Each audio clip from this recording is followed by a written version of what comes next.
उस सुबह मेरी आंख खुली तभी बटलर ने दरवाजा नॉक किया और बोला, 7 बज चुके हैं यंग मास्टर। मैं तुरंत बिस्तर से उठा, फ्रेश हुआ, नाश्ता किया और अपनी स्कूल यूनिफॉर्म पहन ली। आज कोई नॉर्मल दिन नहीं था, आज था क्लास अवेकनिंग डे, मेरी पूरी जिंदगी का सबसे इंपॉर्टेंट दिन। मेरे माता पिता जोंग सिटी के 3 सबसे ताकतवर गार्डियंस में से 2 थे। दोनों का लेवल 400 से भी ऊपर था, इसलिए मेरे ऊपर एक्सपेक्टेशंस भी उतनी ही बड़ी थी। मैंने मन ही मन खुद से कहा, मुझे कम से कम एक डिसेंट क्लास तो अवेकन करनी ही होगी, नहीं तो मैं अपने पेरेंट्स का नाम खराब कर दूंगा। बाहर निकलते ही मुझे जोंगशी याद दिख गया। वो हमारे बटलर का बेटा था और बचपन से मेरा बेस्ट फ्रेंड भी। वो लिमोजीन के पास मेरा इंतजार कर रहा था। हम दोनों पीछे वाली सीट पर बैठे और स्कूल की तरफ निकल पड़े। रास्ते में मैंने नोटिस किया कि वो काफी बेचैन लग रहा था। मैंने पूछा, क्या हुआ, नर्वस हो? उसने लंबी सांस छोड़ी और बोला, हाँ भाई, कैसे नर्वस नहीं हूँ। अगर मुझे शेफ या टेलर जैसी लाइफ क्लास मिल गई तो मेरी गेम ओवर हो जाएगी। फिर मुझे अपने डैड की जॉब इनहेरिट करनी पड़ेगी और आखिर में मैं भी तुम्हारा बटलर बन जाऊंगा। लेकिन मैं कॉम्बैट क्लास चाहता हूँ, मैं एलियन रेसेस से लड़ना चाहता हूँ, लेवल अप करना चाहता हूँ और देखना चाहता हूँ कि लेवल 100 के बाद की दुनिया कैसी होती है। मैंने हंसकर कहा, बटलर बनने में क्या बुराई है, तुम्हारे डैड को सब रिस्पेक्ट करते हैं। लेकिन उसने सिर हिलाया, नहीं भाई, इस दुनिया में असली रिस्पेक्ट सिर्फ कॉम्बैट क्लासेस को मिलती है। उसकी बात सुनकर मैं चुप हो गया। सच कहूं तो मैं भी यही सोचता था। भले ही मेरी फैमिली की वजह से मुझे पूरी जिंदगी आराम से जीने में कोई प्रॉब्लम नहीं होती, लेकिन मैं भी ताकत चाहता था, रियल पावर, क्योंकि इस दुनिया में सिर्फ एक चीज मैटर करती थी, स्ट्रेंथ। तभी जोंगशी या मेरी तरफ देखकर बोला, वैसे तुम्हें टेंशन लेने की जरूरत नहीं है, तुम्हारे पेरेंट्स दोनों लेवल 400 के हैं। अवेकनिंग में जेनेटिक्स बहुत बड़ा रोल प्ले करते हैं। मुझे पूरा यकीन है कि तुम्हें कोई हिडन क्लास या फिर कोई पावरफुल डीपीएस क्लास मिलेगी। मेरी क्लास से तो डेफिनेटली बेटर ही होगी। फिर उसने उम्मीद भरी आवाज में कहा, मुझे तो वॉरियर या शील्ड वॉरियर भी मिल जाए तो मैं खुश हो जाऊंगा। कुछ देर बाद हमारी limousine Jong city number 1 middle school के सामने जाकर रुकी। वहाँ पहले से ही लग्जरी कार्स की लंबी लाइन लगी हुई थी। जैसे ही हम अंदर एंटर हुए, कई स्टूडेंट्स ने मुझे ग्रीट किया। मैंने मुस्कुराकर सबको हेलो कहा और अपनी क्लास की तरफ बढ़ गया। मैं ग्रेड 3 क्लास 2 में अपनी सीट पर अभी बैठा ही था कि अचानक एक तेज आवाज पूरी क्लास में गूंज उठी, फैंग। मैंने ऊपर देखा, वैंग यीशिंग मेरी तरफ बढ़ रहा था। पूरी क्लासरूम एकदम शांत हो गई। वो ठुड्डी ऊपर उठाकर मेरे सामने आकर खड़ा हो गया और बोला, आज अवेकनिंग डे है। एग्जाम्स में तुम हमेशा मुझसे थोड़ा आगे रहे हो, लेकिन वो सिर्फ थ्योरी थी। अवेकनिंग टैलेंट और ब्लड लाइन पर डिपेंड करती है। उसके पिता जोंग सिटी के तीसरे पिलर थे और उनका लेवल भी 400 से ऊपर था। हमारी फैमिली सालों से राइवल्स थी और वांग यीशिंग बचपन से हर चीज में खुद को मुझसे कंपेयर करता आया था, लेकिन एक बार भी नहीं जीत पाया। उसने मेरी आंखों में देखते हुए कहा, मुझे महसूस हो रहा है मेरे अंदर की पावर बेचैन हो रही है। आज जो क्लास में अवेकन करूंगा वो तुम्हारी क्लास से कहीं ज्यादा पावरफुल होगी। आज मैं तुम्हें फाइनली हरा दूंगा।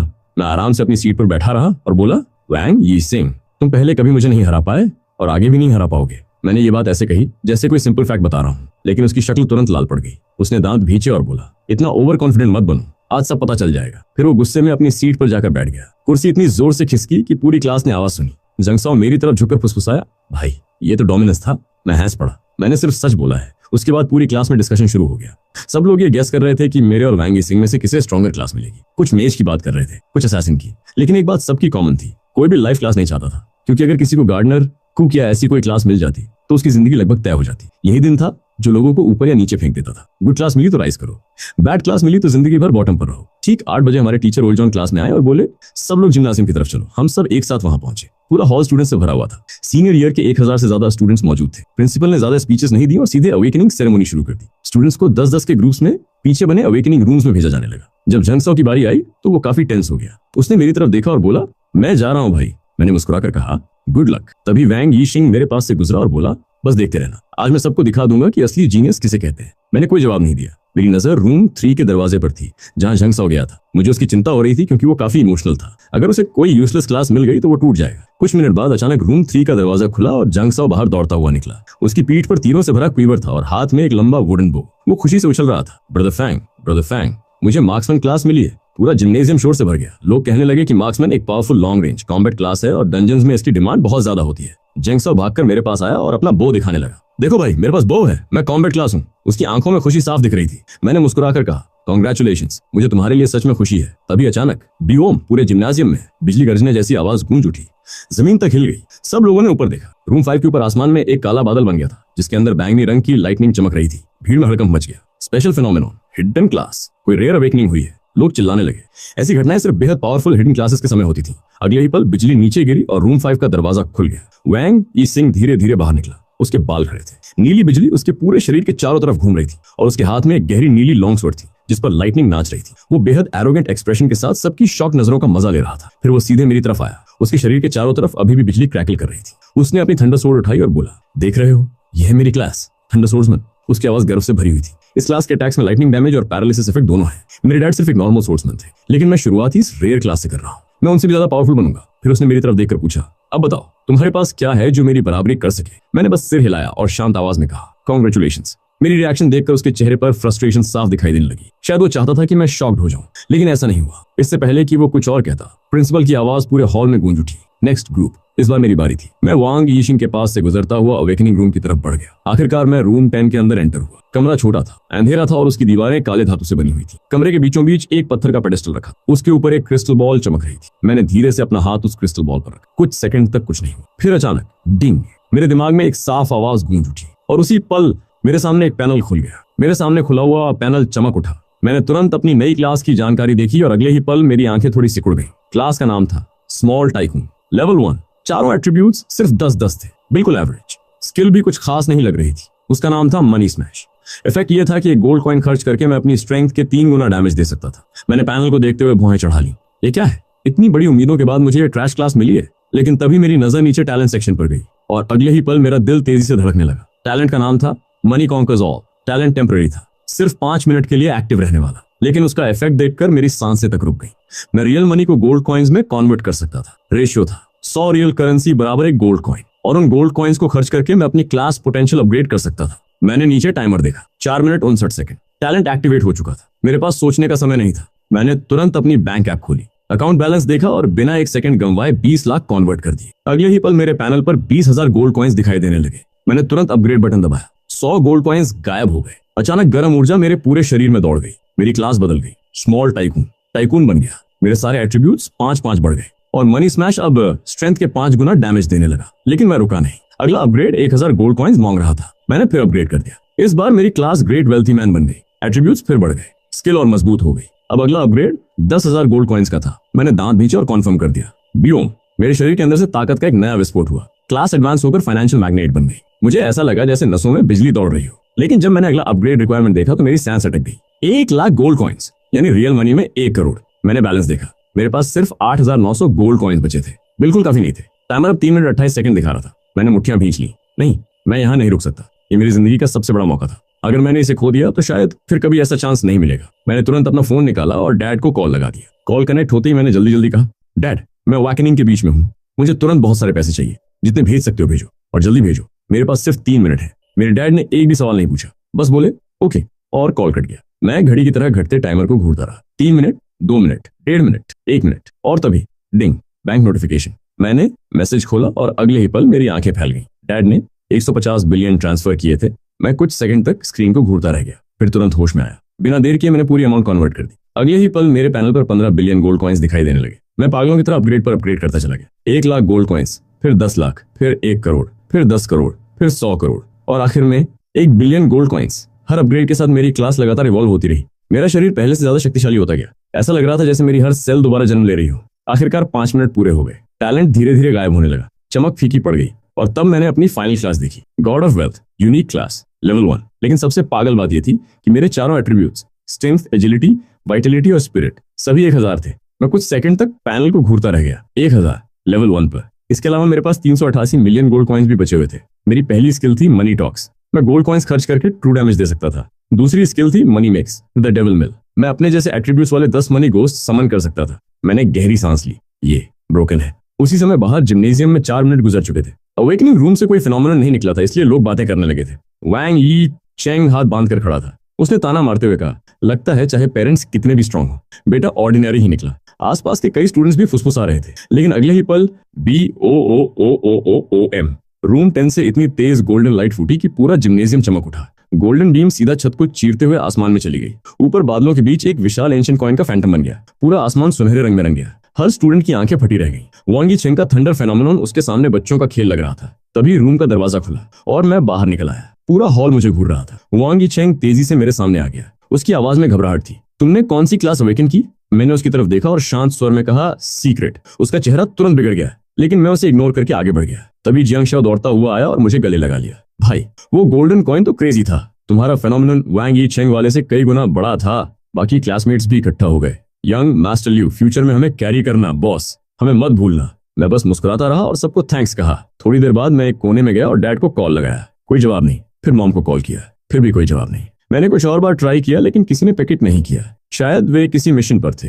मैंने फोन वापस रख दिया। अवेकनिंग सेरेमनी खत्म होने के बाद प्रिंसिपल फिर स्टेज पर आए। उन्होंने कहा, इस साल का अवेकनिंग रिजल्ट काफी अच्छा रहा है। फिर उन्होंने इनिशियल डंजन के बारे में बताया। हर न्यूली अवेकन स्टूडेंट को एक फ्री एंट्री मिलेगी। डंजन में कुल 15 फ्लोर्स थे। जितना आगे जाओगे उतने बेहतर रिवॉर्ड्स और इवैल्यूएशन मिलेंगे। प्रिंसिपल ने यह भी बताया कि स्कूल टॉप 100 रैंकिंग वालों को एक्स्ट्रा रिवॉर्ड्स देगा और फर्स्ट रैंक को मिलेगा एक्सक्लूसिव इक्विपमेंट ब्लाइंड जार। पूरा हॉल एक्साइटमेंट से भर गया क्योंकि उस जार से अपनी क्लास के लिए सूटेबल इक्विपमेंट निकल सकती थी, कभी कभी रेयर आइटम्स भी।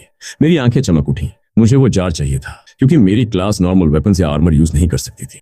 मुझे एक्सक्लूसिव इक्विपमेंट की जरूरत थी। तभी वैंग यीचेंग फिर मेरे सामने आ गया। उसने कहा, हम दोनों की क्लासेस ने फिनोमेनन ट्रिगर किया है, लेकिन डंजन में साबित हो जाएगा कि स्ट्रॉन्गर कौन है। जांगशा तुरंत बोला, इतना ओवर कॉन्फिडेंट मत बनो। फैंग का फिनोमेनन तुमसे कहीं बड़ा था। वैंग यीचेंग ने नाक सिकोड़ ली और जोर से बोला, मेरी इनिशियल स्ट्रेंथ 60 है। आसपास खड़े स्टूडेंट्स हक्का बक्का रह गए। 60 स्ट्रेंथ? ये तो मॉन्स्टर है, अविश्वसनीय। वैंग यीचेंग गर्व से मेरी तरफ देखने लगा। शायद वो मेरी रिएक्शन का इंतजार कर रहा था, लेकिन मैंने सिर्फ उसकी तरफ देखा और कहा, ओह, बस एक शब्द। क्योंकि सच कहूं तो मैं बिल्कुल इंप्रेस नहीं हुआ था। उसकी स्ट्रेंथ 60 थी, मेरी स्ट्रेंथ 1000 थी। तुलना ही नहीं थी। वैंग यीचेंग का चेहरा गहरे लाल रंग का हो गया। उसने दांत भींच कर कहा, ठीक है, डंजन में सब पता चल जाएगा। तभी प्रिंसिपल ने अपना हाथ विशाल क्रिस्टल बॉल पर रखा। ग्रे लाइट पूरे हॉल में फैल गई। सभी स्टूडेंट्स टेलीपोर्टेशन के लिए तैयार हो जाएं। अगले ही पल रोशनी ने सबको ढक लिया और फिर सब गायब हो गए। मैंने आंखें खोली तो खुद को एक ग्रे एम्प्टी स्पेस में पाया। चारों तरफ सन्नाटा था। तभी एक मैकेनिकल वॉइस गूंजी, first challenge starting, 10 monsters incoming. मेरे सामने 10 लाल रोशनियां उभरी। वे धीरे धीरे आकार लेने लगी और अगले ही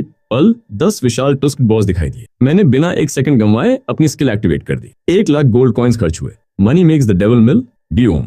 मेरे आसपास 10 विशाल गोल्डन फिगर्स प्रकट हो गए। उनकी हाइट 2 मीटर से भी ज्यादा थी। पूरा शरीर शुद्ध सोने जैसा चमक रहा था। चेहरे की जगह सिर्फ एक बड़ा कॉइन सिंबल था। और सबसे डरावनी बात, हर मनी घोस्ट के एट्रीब्यूट्स मेरे जैसे थे, यानी 1000 स्ट्रेंथ, 1000 एजिलिटी, 1000 वाइटलिटी और 1000 स्पिरिट। बोर्ड्स अभी पूरी तरह स्पॉन भी नहीं हुए थे कि सामने वाला मनी घोस्ट आगे बढ़ा। उसने बस कैजुअली अपना हाथ घुमाया। अगले ही पल सभी 10 बोर्ड्स एक साथ हवा में फट गए। उनके ऊपर 2000 से ज्यादा डैमेज नंबर्स उभरे और वे लाल रोशनी बनकर गायब हो गए। फर्स्ट चैलेंज एक ही हिट में क्लियर हो गया। मैकेनिकल वॉइस कुछ पल के लिए जैसे खुद भी शॉक हो गई, फिर दोबारा गूंजी। सिस्टम ने अनाउंस किया, लेवल 1 क्लियर, और वो भी सिर्फ 1 सेकंड में। उसी पल मुझे 100 एक्सपीरियंस मिला और मैं सीधे लेवल 2 पर जंप कर गया। मेरे सारे एट्रीब्यूट्स 1000 से बढ़कर 1100 हो गए। साथ ही मेरे मनी घोस्ट भी पहले से बड़े और ज्यादा डेंजरस हो गए। उनकी अटैक पावर भी काफी बूस्ट हो चुकी थी। मैंने पैनल खोला और कुछ सेकंड तक बस उसे घूरता रह गया। यकीन ही नहीं हो रहा था। नॉर्मली किसी भी क्लास को एक लेवल पर मुश्किल से 40 टोटल एट्रीब्यूट पॉइंट्स मिलते हैं।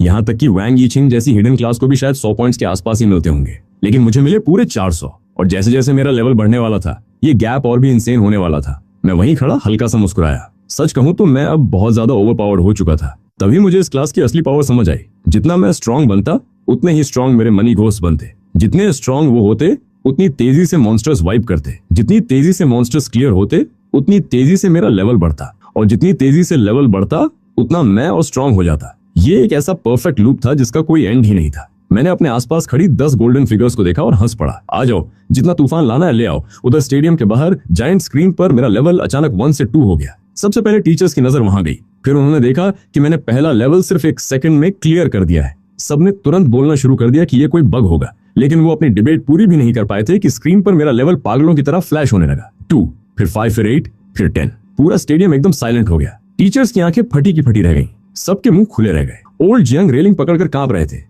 वाइस प्रिंसिपल ने गंभीर आवाज में कहा, ये बग नहीं हो सकता, हर क्लियर टाइम थोड़ा अलग है। तभी सबको रियलाइजेशन हुआ, मैं सच में डंजन को इतनी स्पीड से क्लियर कर रहा था। दूसरी तरफ डंजन के अंदर मैं लगातार आगे बढ़ता जा रहा था, एक लेवल के बाद दूसरा लेवल। मेरे मनी घोस्ट हर मॉन्स्टर को लिटरली डिलीट कर रहे थे। 20 वुल्व्स, 50 जंगल लेपर्ड्स, 100 आयरन बेयर्स, सब कुछ ही सेकंड्स में खत्म। मैं लेवल 3 पर पहुंचा, फिर 4 पर। हर बार मेरे एट्रीब्यूट्स में 100 पॉइंट्स और जुड़ जाते और मनी घोस्ट भी मेरे साथ ग्रो करते जाते। जब मैं लेवल 15 यानी फाइनल चैलेंज तक पहुंचा, तब मेरे सामने 200 एलीट ब्लड थर्स्टी लिजर्ड्स खड़े थे। ये सब लेवल 10 मॉन्स्टर्स थे और पूरे डंजन के सबसे मुश्किल एनिमीज माने जाते थे। मैंने बस उंगली से इशारा किया, क्लीन अप। मनी घोस्ट बिजली की तरह टूट पड़े।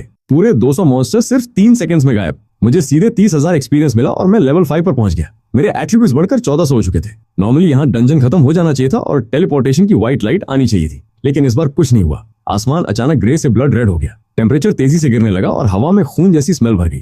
तभी वार्निंग विंडो पॉप अप हुई। मैंने पहले 15 लेवल्स 100 सेकंड से कम समय में क्लियर कर दिए थे, इसलिए हिडन स्टेज अनलॉक हो गया था। शुरा स्टेज मेरे सामने 2 ऑप्शंस आए। पहला, अभी बाहर निकल जाओ और हाईएस्ट एसएसएस रेटिंग ले लो। दूसरा, हिडन स्टेज एंटर करो। जीत गए तो सारे रिवॉर्ड्स डबल, हार गए तो मौत भी हो सकती है। मैंने डेंजर वाली वार्निंग पढ़ने की भी जरूरत नहीं समझी। मेरी नजर सिर्फ एक लाइन पर गई, ऑल रिवॉर्ड्स डबल्ड। बस उसी पल मैंने कॉन्फर्म दबा दिया। मेरे पास करोड़ों गोल्ड कॉइन्स थे और एट्रीब्यूट्स इतने ज्यादा कि बाकी सब लोग मेरे सामने कुछ भी नहीं थे। पीछे हटने का सवाल ही नहीं था। मेरे पैरों के नीचे की जमीन टूट गई और एक ब्लड रेड वॉर्टेक्स बन गया जिसने मुझे अंदर खींच लिया। जब मैंने दोबारा आंखें खोली तो मैं एक विशाल एंशिएंट बैटलफील्ड के बीच खड़ा था। चारों तरफ जली हुई काली धरती, टूटे हुए वेपन्स और जायंट बोन्स बिखरे पड़े थे। तेज हवा चल रही थी और दूर दूर से रोने जैसी क्रीपी आवाजें सुनाई दे रही थी। तभी जमीन कांपने लगी। अगले ही पल हर दिशा से सैकड़ों ब्लैक एबिसल वुल्व्स मेरी तरफ दौड़ पड़े। लेवल 10 मॉन्स्टर्स, पूरे 500। ऐसा लग रहा था जैसे काली बाढ़ मेरी तरफ आ रही हो। मैंने आराम से कहा, जाओ। मनी घोस्ट गोल्डन फ्लैशेस बनकर सीधे वुल्व्स के बीच घुस गए। अब उनके पास 1400 स्ट्रेंथ थी और उनकी अटैक्स 2800 डैमेज से भी ज्यादा मार रही थी। वुल्व्स उनके पास तक पहुंच भी नहीं पा रहे थे, टकराते ही एक्सप्लोड हो जाते। एक्सपीरियंस इतनी तेजी से आने लगा कि नोटिफिकेशंस एक लगातार बजिंग साउंड में बदल गई। 1 मिनट के अंदर ही मैं लेवल 6 और फिर 7 पर पहुंच गया। एट्रीब्यूट्स में 200 पॉइंट्स और जुड़ गए। मनी घोस्ट भी पहले से ज्यादा पावरफुल हो गए। जब आखिरी वुल्व गिरा, बैटलफील्ड कुछ सेकंड्स के लिए शांत हो गया। फिर अचानक जमीन फट गई। अंदर से लावा उबलता हुआ बाहर निकला और उस क्रैक में से एक 10 मीटर लंबा हेल्डेमन जनरल बाहर निकला। Level 50, 2 million health, dark red armour से ढका हुआ विशाल मॉन्स्टर। उसने दहाड़ मारी और सिर्फ उसकी साउंड वेव से आसपास पड़े वुल्व्स के कॉर्प्सेस उड़ गए। मनी घोस्ट तुरंत उस पर टूट पड़े और पंचेस बरसाने लगे, लेकिन डैमेज बेहद कम था, मुश्किल से कुछ 100 पॉइंट्स। उसकी डिफेंस बहुत ज्यादा थी, वो उसे बैरली स्क्रैच कर पा रहे थे। मैंने जायंट बॉस को देखा और हल्का सा मुस्कुराया। फिजिकल डिफेंस बहुत ज्यादा है। मैंने खुद से कहा, कोई बात नहीं, तुझे पैसे में दबा देता हूँ। मैंने अपना दायां हाथ उठाया और उसकी तरफ पॉइंट किया। मनी टॉक्स स्किल एक्टिवेट होते ही मैंने 10,000 गोल्ड कॉइन्स खर्च कर दिए। आसमान में चक्की के पार्ट जितना बड़ा एक जायंट गोल्ड कॉइन प्रकट हुआ और रॉकेट की तरह हेल्डेमन जनरल पर गिरा। बूम, पूरे 1 मिलियन ट्रू डैमेज। बॉस की 2 मिलियन हेल्थ का आधा हिस्सा एक ही हिट में उड़ गया। ट्रू डैमेज डिफेंस इग्नोर करता है। उसकी आर्मर बेकार हो गई। मैंने बिना रुके फिर हाथ उठाया और 10,000 गोल्ड कॉइन्स और खर्च कर दिए। दूसरा जायंट कॉइन आसमान से गिरा। इस बार बॉस सीधे खत्म। उसका शरीर लाइट में एक्सप्लोड हो गया और जमीन पर एक विशाल क्रेटर छोड़ गया। मुझे 80,000 एक्सपीरियंस मिला। मेरा लेवल 7 से सीधे 13 तक जंप कर गया। सारे एट्रीब्यूट्स बढ़कर 2200 हो गए। सिस्टम ने कुछ लूट भी दिया, लेकिन वो सब वॉरियर और मेज क्लासेस के लिए रिस्ट्रिक्टेड था, मेरे किसी काम का नहीं था। मैंने सब कुछ बैकपैक में फेंक दिया। तभी बैटलफील्ड कोलैप्स होने लगा और फाइनल सेटलमेंट स्क्रीन सामने आ गई। हिडन शुरा स्टेज क्लियर करने के लिए मुझे एसएसएस रेटिंग मिली और क्योंकि ये हिडन स्टेज था, सारे रिवॉर्ड्स डबल हो गए। Final rewards 2 lakh gold coins, 2 free skill points और एक diamond tier exclusive equipment blind box. मैंने एक्साइटमेंट के साथ ब्लाइंड बॉक्स खोला। अंदर से डायमंड ग्रेड बूट्स निकले। नाम था टाइकून्स बूट्स। उनमें कोई डिफेंस नहीं था, कोई एक्स्ट्रा स्टैट्स भी नहीं थे, लेकिन उनका इफेक्ट देखकर मेरी आंखें चमक उठी। Plus 200% movement speed. Early game के लिए ये प्रैक्टिकली ब्रोकन आइटम था, नॉर्मल रनिंग स्पीड से 3 गुना तेज। मैंने तुरंत बूट्स पहन लिए और ऐसा महसूस हुआ जैसे मेरा शरीर हवा जितना हल्का हो गया हो। उसके बाद मैंने एक स्किल पॉइंट मनी टॉक्स पर लगा दिया। स्किल लेवल 2 में अपग्रेड हो गई और अब उसकी पावर पहले से भी ज्यादा टेरिफाइंग बनने वाली थी। स्किल अपग्रेड होते ही अब मनी टॉक्स पहले के 100 की जगह 150 गुना गोल्ड कॉइन्स को ट्रू डैमेज में कन्वर्ट करने लगी। मैंने तुरंत उसे फिर अपग्रेड करने की कोशिश की, लेकिन इस बार सिस्टम ने साफ बता दिया कि आगे का अपग्रेड लेवल रिक्वायरमेंट की वजह से लॉक्ड है। इसलिए मैंने दूसरा स्किल पॉइंट सीधे money makes the world go round पर डाल दिया। स्किल लेवल 2 पर पहुंच गई। डिस्क्रिप्शन देखते ही मेरी आंखें चमक उठी। अब मेरे समन किए हुए मनी घोस्ट मेरे एट्रीब्यूट्स का सिर्फ 100% नहीं, बल्कि पूरे 150% इनहेरिट करने वाले थे। ये बूस्ट छोटा नहीं था, ये सीधा गेम चेंजर था। मैंने संतुष्ट होकर सिर हिलाया और आदेश दिया, वापस आ जाओ। मेरे आसपास खड़ी 10 गोल्डन फिगर्स तुरंत लाइट स्ट्रीम्स में बदल गई और वापस मेरे शरीर के अंदर समा गई। इस तरह अगली बार उन्हें समन करने के लिए मुझे एक्स्ट्रा गोल्ड कॉइन्स खर्च नहीं करने पड़ेंगे। तभी आसमान से एक सफेद रोशनी उतरी और मुझे टेलीपोर्ट कर दिया। अगले ही पल मैं जिम्नेजियम के बीचों बीच खड़ा था। पूरा हॉल बिल्कुल साइलेंट था। ऐसा सन्नाटा जैसे किसी ने अचानक पूरी दुनिया का वॉल्यूम म्यूट कर दिया हो। दर्जनों टीचर्स और स्टाफ मेंबर्स मुझे ऐसे घूर रहे थे जैसे उन्होंने कोई मॉन्स्टर देख लिया हो। मेरी यूनिफॉर्म अब भी एकदम साफ सुथरी थी। ऐसा लग रहा था जैसे मैं डंजन से नहीं, बस थोड़ी देर वॉक करके लौटा हूँ। ऊपर जायंट स्क्रीन पर साफ दिख रहा था कि मैंने पूरे 15 फ्लोर्स क्लियर कर दिए हैं। कुछ ही सेकंड्स बाद क्राउड में हलचल मच गई। इम्पॉसिबल, ये हो ही नहीं सकता। पुराना रिकॉर्ड तो सिर्फ 12 फ्लोर था। लोग एक दूसरे पर चिल्लाने लगे। तभी स्क्रीन अचानक ब्राइट पर्पल गोल्ड लाइट से चमक उठी। अगले ही पल फाइनल रेटिंग दिखाई दी, एसएसएस। पूरा स्टेडियम फट पड़ा। टीचर्स अपनी सीटों से खड़े हो गए। कोई कह रहा था एसएसएस रैंक, तो कोई चिल्ला रहा था स्कूल के 100 साल के इतिहास में पहली बार। कई लोगों को अपनी आंखों पर भरोसा नहीं हो रहा था। वाइस प्रिंसिपल अपनी कुर्सी पर पीछे झुक गए, जैसे उनका दिमाग ही काम करना बंद कर चुका हो। और मैं बस दोनों हाथ पॉकेट्स में डालकर आराम से खड़ा रहा। स्क्रीन पर मेरा नाम सबसे ऊपर चमक रहा था। पर्पल और गोल्ड लेटर्स में लिखा था, first place Lufong, 15 floors cleared, SSS rating. दूसरे नंबर पर वैंगी शिंग था और उसका लेवल सिर्फ 2 दिख रहा था। उसे देखकर मेरे चेहरे पर हल्की सी मुस्कान आ गई। क्राउड में मौजूद किसी इंसान को असली कहानी नहीं पता थी। उन्हें नहीं मालूम था कि मैंने सिर्फ 15 नॉर्मल लेवल्स क्लियर नहीं किए थे। मैंने 3000 एबिस वुल्व्स को खत्म किया था। मैंने लेवल 50 हेल डीमन जनरल को 2 मिलियन हेल्थ समेत मिटा दिया था, वो भी सिर्फ कुछ ही मिनट्स में। लेकिन क्राउड को सिर्फ रैंकिंग दिख रही थी। तभी टेलीपोर्टेशन अरे फिर चमका। एलिमिनेटेड स्टूडेंट्स का पहला ग्रुप बाहर आया। ज्यादातर लोग दूसरे या तीसरे राउंड में ही बाहर हो गए थे। सबकी हालत खराब थी। किसी के कपड़े फटे थे, किसी के हाथ पर बैंडेज था, किसी के चेहरे पर स्क्रैचेस। सब कंप्लेन कर रहे थे कि लेवल 2 के वुल्व्स बहुत तेज थे और लेवल 3 में तो 1 मिनट भी सर्वाइव नहीं कर पाए। उनके सेटलमेंट पैनल्स पर एफ रेटिंग और सिर्फ 50 कॉपर कॉइंस का रिवॉर्ड दिख रहा था। एक लड़का हाथ में सस्ती मेडिसिन बोतल पकड़े सिर हिला रहा था, जैसे सोच रहा हो कि इतनी मार खाने के बाद भी रिवॉर्ड कुछ नहीं मिला। तभी उसकी नजर मुझ पर पड़ी। मैं आराम से खड़ा था, बिना किसी चोट के। उसने तुरंत एश्यूम कर लिया कि मैं भी जल्दी एलिमिनेट हो गया होऊंगा। वो चेहरे पर स्मग एक्सप्रेशन लेकर मेरी तरफ बढ़ा, शायद कंधे पर हाथ रखकर कोई सिंपैथी वाली स्पीच देने वाला था। लेकिन उससे पहले ही क्लास 2 के होमरूम टीचर ने उसे रोक लिया। टीचर ने कहा, पहले ऊपर स्क्रीन देख लो, फिर बात करना। लड़का कंफ्यूज होकर मुड़ा। उसके साथ बाकी स्टूडेंट्स ने भी ऊपर देखा। अगले ही पल सब पत्थर की तरह जम गए। स्क्रीन पर सबसे ऊपर मेरा नाम था, 15 floors cleared, SSS rating. Medicine bottle पकड़े लड़के की आंखें फैल गईं। उसने पहले बॉटल देखी, फिर स्क्रीन, फिर मुझे। जैसे उसका दिमाग ये इन्फॉर्मेशन एक्सेप्ट ही नहीं कर पा रहा हो। कुछ देर तक किसी के मुंह से एक शब्द नहीं निकला। करीब 1.5 घंटे बाद टेलीपोर्टेशन एरे फिर चमका। इस बार जैंगशी बाहर निकला। उसका पूरा शरीर पसीने से भीगा हुआ था। यूनिफॉर्म कई जगह से फटी हुई थी। साफ दिख रहा था कि उसने जबरदस्त लड़ाई लड़ी है। उसने 8 लेवल्स क्लियर किए थे। बी रेटिंग मिली थी। रिवॉर्ड में सिल्वर वेंड वॉकर ब्रेसेस और रैपिड फायर नाम की स्किल बुक मिली थी। बाहर आते ही उसने हवा में मुट्ठी लहराई। कमाल हो गया। फिर वो सीधे मेरी तरफ आया। मैं उस वक्त पानी पी रहा था। उसने मेरे हाथ से बोतल ली, आधी से ज्यादा एक ही सांस में खत्म कर दी और बैठते ही बोला, भाई तू बहुत तेज निकला। फिर उसने लेवल 8 की हॉरर स्टोरी सुनानी शुरू कर दी।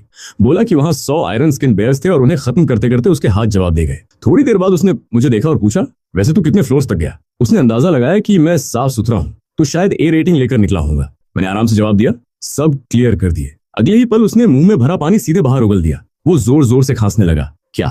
उसने चिल्लाकर कहा, मजाक मत कर, स्कूल रिकॉर्ड 12 फ्लोर्स है। वो तुरंत मुड़ा और खुद स्क्रीन देखने लगा। फिर वहीं फ्रीज हो गया। उसकी नजर 15 फ्लोर्स और एसएसएस रेटिंग पर अटक गई। फिर उसने मुझे देखा, फिर स्क्रीन, फिर मुझे। उसका दिमाग रीबूट होने की कोशिश कर रहा था। आखिर कई सेकंड्स बाद उसके मुंह से सिर्फ एक सवाल निकला, भाई तू इंसान है भी या नहीं? समय बीतता गया। डंजन शुरू हुए 2 घंटे और 8 मिनट हो चुके थे। तभी टेलीपोर्टेशन अरे आखिरी बार चमका। इस बार वैंग यी शिंग बाहर आया। उसके शरीर पर खून लगा हुआ था। यूनिफॉर्म लगभग फट चुकी थी, लेकिन उसके चेहरे पर गर्व साफ दिख रहा था। उसने 12 लेवल्स क्लियर किए थे और ए रेटिंग हासिल की थी। रिवॉर्ड्स में सिल्वर थंडर गॉन्टलेट्स, सिल्वर गेल नेकलेस और ब्लॉक स्किल बुक मिली थी। बाहर आते ही उसने ऊंची आवाज में अनाउंस किया कि उसने पुराना स्कूल रिकॉर्ड तोड़ दिया है। आसपास के कई स्टूडेंट्स उसकी तरफ देखने लगे। वो सीधा मेरी तरफ बढ़ा। उसके चेहरे पर वही घमंडी स्मिर्क था। उसने मुझे ऊपर से नीचे तक देखा और बोला, लगता है तुम जल्दी बाहर आ गए थे, आराम करने का काफी टाइम मिल गया होगा। फिर उसने इतनी ऊंची आवाज में ब्रैग करना शुरू किया कि पूरा स्टेडियम सुन सके, मैंने लेवल 12 क्लियर किया है, स्कूल रिकॉर्ड तोड़ दिया। इतना कहकर वो मुझे घूरने लगा, जैसे इंतजार कर रहा हो कि मैं उसकी तारीफ करूं। मैंने उसकी तरफ बस देखा, न कोई रिएक्शन दिया, न कोई मजाक उड़ाया। लेकिन शायद वही चीज सबसे ज्यादा चुभ गई। वैंग यीशिंग पहले तो इंतजार करता रहा कि मैं जेलस होऊंगा या कम से कम एम्बैरस दिखूंगा, लेकिन जब उसे मेरी तरफ से कुछ नहीं मिला तब उसे आसपास का माहौल अजीब लगने लगा। पूरा जिम अचानक बहुत ज्यादा शांत था। लोग उसे देख रहे थे, लेकिन उन नजरों में एडमिरेशन नहीं थी, उनमें पीटी थी, अजीब सी सिंपैथी। उसका दिल अचानक धड़क उठा। उसने धीरे से पीछे मुड़कर जायंट स्क्रीन की तरफ देखा। अगले ही पल उसका पूरा शरीर जम गया। स्क्रीन पर साफ लिखा था, first place Lufong, 15 floors cleared, SSS rating. Second place वैंग यी शिंग, 12 फ्लोर्स क्लियर्ड, ए रेटिंग। उसकी आंखें फैल गईं, होंठ कांपने लगे। इम्पॉसिबल, उसने बुदबुदाया, ये इम्पॉसिबल है। फिर दोबारा, एसएसएस रेटिंग एग्जिस्ट ही नहीं करती। उसका चेहरा पूरी तरह ब्लैंक हो गया, जैसे दिमाग ने रियलिटी एक्सेप्ट करने से इनकार कर दिया हो। वो बस स्क्रीन को घूरता रह गया। तभी प्रिंसिपल मंच पर पहुंचे और उन्होंने हाथ उठाकर सबको शांत रहने का इशारा किया। धीरे धीरे स्टेडियम शांत हुआ। प्रिंसिपल की आवाज पूरे हॉल में गूंज उठी, आज हमारे स्कूल ने एक ऐसा मिरेकल क्रिएट किया है जो फेडरेशन हिस्ट्री में दर्ज होगा। क्राउड फिर एक्साइटमेंट से भर गया। प्रिंसिपल ने मुस्कुराते हुए आगे कहा, स्टूडेंट लुफोंग ने 15 फ्लोर्स क्लियर किए हैं, एसएसएस रेटिंग हासिल की है, और सबसे महत्वपूर्ण बात, उन्होंने थोड़ी देर रुककर ड्रामेटिक पॉज लिया। पूरा डंजन सिर्फ 1 मिनट 17 सेकंड्स में क्लियर किया है। बूम, पूरा जिम फट पड़ा। स्टूडेंट्स चीखने लगे, टीचर्स खड़े होकर ताली बजाने लगे। हर तरफ एक्साइटमेंट की लहर दौड़ गई। जंगशाओ के हाथ से पानी की बोतल फिर गिर गई। वो मुझे ऐसे घूर रहा था जैसे पहली बार देख रहा हो। रुक रुक, उसने हकलाते हुए कहा, तू पहले सच बोल रहा था? मैंने आराम से सिर हिलाया, हाँ। फिर झुककर उसकी गिरी हुई बोतल उठाकर वापस उसके हाथ में दे दी। दूसरी तरफ वैंग यी सिंह के हाथ से उसकी सोट सीधे जमीन पर गिर गई। क्लैंग, आवाज पूरे हॉल में गूंज गई। वो कुछ सेकंड्स तक वहीं खड़ा रहा, फिर धीरे धीरे जाकर एक सीट पर बैठ गया। चेहरे पर पूरी हार लिखी हुई थी। उसकी सारी एरोगेंस उसी पल टूट चुकी थी। अवार्ड सेरेमनी शुरू हुई। प्रिंसिपल ने मुझे स्टेज पर बुलाया और एक ब्लैक सील्ड कैनिस्टर मेरे हाथ में दिया। ये तुम्हारा एक्सक्लूसिव रिवॉर्ड है, उन्होंने कहा। उम्मीद है ये 1 महीने बाद होने वाले कॉलेज एंट्रेंस एग्जाम में तुम्हारी मदद करेगा। मैंने कैनिस्टर ले लिया और वापस अपनी क्लास के पास आ गया। जंगशाओ तुरंत मेरे पास झुक गया। खोलना, उसने फुसफुसाकर कहा। मैंने आसपास देखा, कोई ध्यान नहीं दे रहा था। मैंने टैप खोल दी। अगले ही पल पूरा कैनिस्टर लाइट में बदल गया और मेरी हथेली में एक गोल्डन रिंग प्रकट हुई। मैंने उसकी डिटेल्स चेक की। रिंग की स्पेशल स्किल देखकर मेरी आंखें चमक उठी। सिर्फ 10,000 गोल्ड कॉइन्स खर्च करके मैं एक सेकंड के लिए ऐसा शील्ड क्रिएट कर सकता था जिसकी ड्यूरेबिलिटी पूरे 10 लाख हेल्थ के बराबर थी। ये प्रैक्टिकली एक लाइफ सेविंग आर्टिफैक्ट था। मैंने बिना सोचे रिंग पहन ली। अवार्ड सेरेमनी आगे बढ़ती रही। दूसरे स्टूडेंट्स को भी रिवॉर्ड्स मिले। आखिर में प्रिंसिपल ने सबको एनकरेज किया कि कोई भी ओवर कॉन्फिडेंट या डिस्कोरेज न हो। कॉलेज एंट्रेंस एग्जाम सिर्फ 1 महीने दूर था। सबको अपनी तैयारी पर फोकस करना चाहिए। फिर उन्होंने ऑफिशियली अवेकनिंग सेरेमनी समाप्त घोषित कर दी। लेकिन उसी पल बूम, पूरा जिम जोर से हिल गया। जमीन कांप उठी। ऊपर बना प्रोटेक्टिव शील्ड वायलेंट तरीके से वाइब्रेट करने लगा। एक भयानक आवाज पूरे हॉल में गूंजने लगी। अगले ही सेकंड बाहर की सारी सनलाइट गायब हो गई। ऐसा लगा जैसे किसी ने पूरे आसमान पर काला पर्दा डाल दिया हो। जिम की सारी लाइट्स एक साथ बंद हो गई। कुछ सेकंड्स में पूरा हॉल रात जैसा अंधेरा हो गया। स्टूडेंट्स घबराकर चिल्लाने लगे, क्या हुआ? बत्ती क्यों चली गई? बाहर क्या हो रहा है? तभी ऊपर से 3 फिगर्स धीरे धीरे नीचे उतरते दिखाई दिए। उनके शरीर के चारों तरफ डार्क रेड एनर्जी घूम रही थी और उनके पीछे 100 से ज्यादा लोग ब्लैक कॉम्बैट सूट्स में हवा से उतरकर पूरे जिम को घेर चुके थे। उनके सीने पर blood red wolf head badge चमक रहा था। प्रिंसिपल तुरंत आगे बढ़े। तुम लोग कौन हो? उन्होंने गरज कर पूछा। और हमारे स्कूल में घुसने की हिम्मत कैसे हुई? बीच में खड़ा बॉल्ड आदमी जोर से हंसा। उसकी हंसी सुनकर कई स्टूडेंट्स कांप उठे। ब्लड वॉल्फ सोसाइटी, उसने ठंडी आवाज में कहा। तुम लोगों के पेरेंट्स ने सदर्न प्रोविंस में हमारी ब्रांच डिस्ट्रॉय कर दी थी। हमारे बहुत से लोग मारे गए थे। उसकी नजर सीधे मेरी और वैंग यिशिंग की तरफ गई। आज हम यहाँ ब्लड डेट वसूलने आए हैं। पूरा हॉल एकदम साइलेंट हो गया। प्रिंसिपल की आंखें सिकुड़ गईं। तुम लोग क्या चाहते हो? उन्होंने पूछा। क्या तुम्हें 3 पिलर्स और गार्ड टीम का डर नहीं? बॉल्ड आदमी फिर हंसा। 3 पिलर्स, उसने मजाक उड़ाते हुए कहा।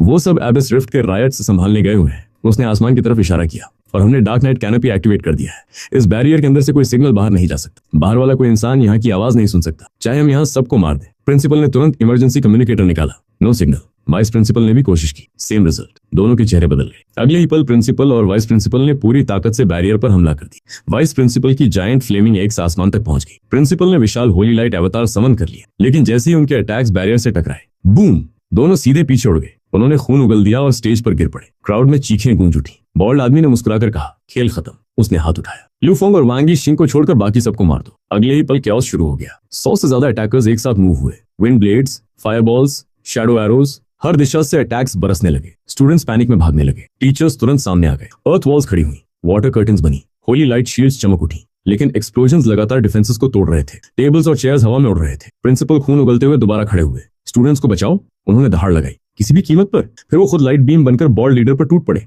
लेकिन बॉल्ड आदमी ने ब्लड मिस्ट रिलीज की। होली लाइट पूरी तरह सप्रेस हो गई। प्रिंसिपल फिर से बुरी तरह घायल होकर नीचे गिर पड़े। वाइस प्रिंसिपल मदद करने पहुंचे ही थे कि डैगर लिए खड़ा एफेमिनेट आदमी अचानक उनके पीछे प्रकट हुआ और उनकी पीठ में गहरा वार कर दिया। उसी समय कर्स सील्स वाली महिला ने दोनों पर ग्रे सर्कल्स डाल दिए। उनकी स्पीड और स्ट्रेंथ तेजी से गिरने लगी। नीचे टीचर्स की डिफेंसिव लाइन टूटने लगी। एक टीचर की अर्थ वॉल स्मैश हो गई और वो पीछे जा गिरा। अटैकर सीधे स्टूडेंट्स तक पहुंच गए। हर तरफ चीखें, एक डर और भगदड़ मच गई। मेरे पास खड़ा एक स्टूडेंट कांपती आवाज में बोला, खत्म हो गया। उसने डर से कहा, ये लोग सब लेवल 40 से ऊपर हैं और वो 3 लीडर्स शायद लेवल 100 से भी ऊपर। उसकी आवाज टूट गई। हम लड़ ही नहीं सकते। मैंने उसकी बात सुनी, फिर धीरे से अपनी उंगलियां मोड़ी। उस समय मेरा लेवल सिर्फ 13 था, लेकिन मेरे टोटल एट्रीब्यूट्स पहले ही 2200 तक पहुंच चुके थे और अब मेरे मनी गोस्ट मेरे एट्रीब्यूट्स का 150% इनहेरिट करते थे, यानी 3300 एट्रीब्यूट्स। उन अटैकर्स को खत्म करने के लिए उससे ज्यादा कुछ चाहिए भी नहीं था। मैंने एक कदम आगे बढ़ाया। मेरी आंखों में सुनहरी चमक उभरने लगी। आसपास कैओस मचा हुआ था। लोग भाग रहे थे, चीख रहे थे, लेकिन मेरे चेहरे पर सिर्फ एक शांत मुस्कान थी। मैंने धीरे से सांस ली और मनी घोस्ट को समन करने के लिए अपना हाथ उठाया। फील्ड क्लियर कर दो। मैं आगे बढ़ने ही वाला था कि अचानक दोनों तरफ से किसी ने मेरे हाथ पकड़ लिए। एक तरफ वैंग यिशिंग था, दूसरी तरफ जियांग शाह। वैंग यिशिंग के चेहरे पर खून लगा हुआ था, लेकिन उसने उसे पहुंचने की भी कोशिश नहीं की। उसकी आंखों में साफ डर था। तू पागल हो गया है क्या? वो चिल्लाया। सीधे मौत के मुंह में कूदने जा रहा है। जियांग शाह की आवाज भी कांप रही थी। जल्दी मत कर। हाँ, तूने 15वां फ्लोर क्लियर किया था, लेकिन आज ही अवेकन हुआ है। वैंग यिशिंग ने दांत भींचते हुए कहा, वो लोग सालों से अवेकेंड हैं। तू सामने गया तो 1 सेकंड में खत्म हो जाएगा। मैं उनकी तरफ देखकर हल्का सा मुस्कुराया। दोनों सच में मेरी चिंता कर रहे थे, बस उन्हें असली सिचुएशन नहीं पता थी। मैंने आराम से अपने हाथ छुड़ा लिए। मेरे करंट स्ट्रेंथ के सामने उनकी पकड़ प्रैक्टिकली कुछ भी नहीं थी। ए रिलैक्स, मैंने शांत आवाज में कहा। मैं ऐसे काम नहीं करता जिनसे खुद मर जाऊं। इतना कहकर मैं आगे बढ़ा और धीरे से बोला, मनी गोस्ट्स। बूम!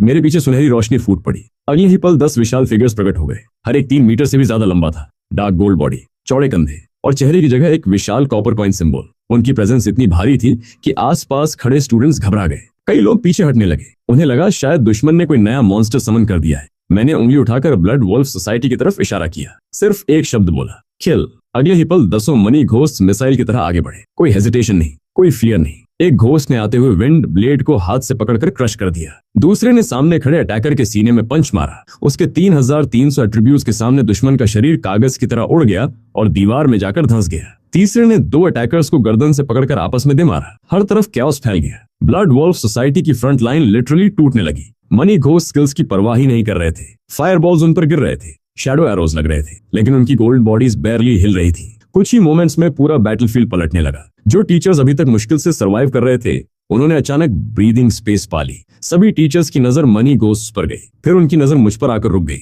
उसी पल उन्हें समझ आया कि मैंने एसएसएस रेटिंग कैसे हासिल की थी। ऐसी समन्स तो अकेले पूरे बिगिनर डंजन को साफ कर सकती थी। वांगी सिंह और जियांगशा दोनों मुंह खोले खड़े थे। उनके दिमाग में शायद पहली बार रियलाइजेशन आया कि मेरी स्ट्रेंथ उनकी इमेजिनेशन से भी बाहर थी। ऊपर आसमान में लड़ रहे तीनों लीडर्स भी रुक गए। उन्होंने नीचे देखा। उनके चेहरों से मजाक उड़ाने वाली मुस्कान गायब हो गई। बॉल्ड लीडर की नजर सीधे मुझ पर टिक गई। उसकी आंखें सिकुड़ गईं। पहले दिन इतना पावरफुल समन, उसने ठंडी आवाज में कहा।